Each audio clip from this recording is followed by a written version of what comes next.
Double engine की सरकार double speed के साथ जन जन के विकास, सम्मान व सुरक्षा तथा युवाओं को रोजगार प्रदान करने हेतु पूरी प्रतिबद्धता के साथ कार्य कर रही है।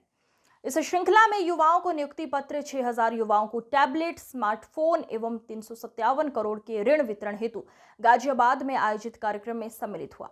इस अवसर पर बाबा श्री दुधेश्वर नाथ जी की पावन धरा के सतत विकास के लिए 757 करोड़ से अधिक लागत की विभिन्न विकास परियोजनाओं का मुख्यमंत्री योगी आदित्यनाथ ने लोकार्पण, शिलान्यास किया। क्या कुछ बोले योगी आदित्यनाथ, आप भी सुनिए। बहनों और भाइयों, 2017 के पहले अगर उन सरकारों का बस चलता तो समाजवादी पार्टी की सरकार, अगर उनका बस चलता, या फिर कांग्रेस के नेतृत्व की केंद्र की सरकार 2014 के पहले देश के अंदर किस प्रकार के नजारे इन्होंने प्रस्तुत किए थे, उनके नजारे थे तो उत्तर प्रदेश सरकार की 2017 के पहले की सरकारों के कारगुजारियां भी थी।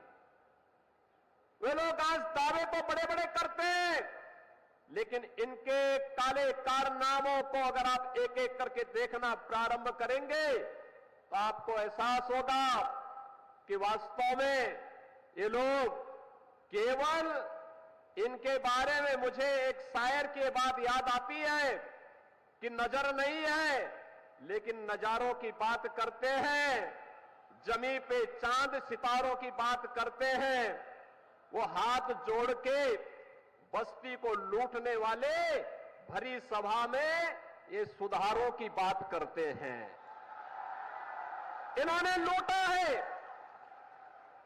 आप यूपी के अंदर ये जो दो लड़कों की जोड़ी गुमराह करने के लिए आई है, इन्होंने लूटने के सिवाय, अपने परिवार के सिवाय किसी का कोई हित नहीं किया है, कभी नहीं किया है, कभी नहीं किया है। बहनों और भाइयों, इन लोगों को जब भी जनता जनार्दन ने शक्ति दी है तो इन्होंने उस शक्ति का दुरुपयोग किया है, वैसे ही जैसे किसी कालखंड में भस्मासुर ने किया था। आपकी ताकत से ही आपकी आस्था पर प्रहार। अगर केंद्र में कांग्रेस की सरकार हिंदुओं को दबाने के लिए सांप्रदायिक विरोधी कानून लाने का काम कर रही थी, देश में राम सेतु को तोड़ने का कार्य कर रही थी, अयोध्या में राम मंदिर के मार्ग में बाधक बन रही थी, देश के अंदर कश्मीर में उग्रवाद को पनपा रही थी, देश की सुरक्षा में सेल लगाने का काम कर रही थी, तो समाजवादी पार्टी भी तो उसी के नक्शे कदम पर चल रही थी। वन डिस्ट्रिक्ट वन प्रोडक्ट के माध्यम से भी हम लोगों ने प्रदेश के अंदर नए उद्यम स्थापित करने के लिए कार्य प्रारंभ किए हैं और अब हमारी सरकार एक नई स्कीम लेकर के आ रही है, वह है मुख्यमंत्री युवा उद्यमी के रूप में।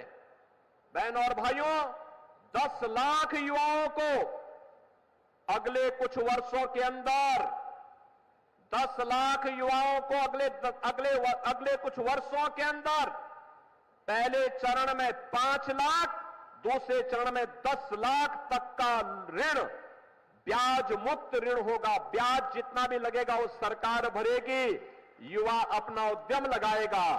एमएसएमई उद्योग के लिए 1000 दिनों तक एनओसी की बाध्यता समाप्त, सारी औपचारिकता 1000 दिन तक होती रहेगी। आप अपना कार्य आगे बढ़ाइए।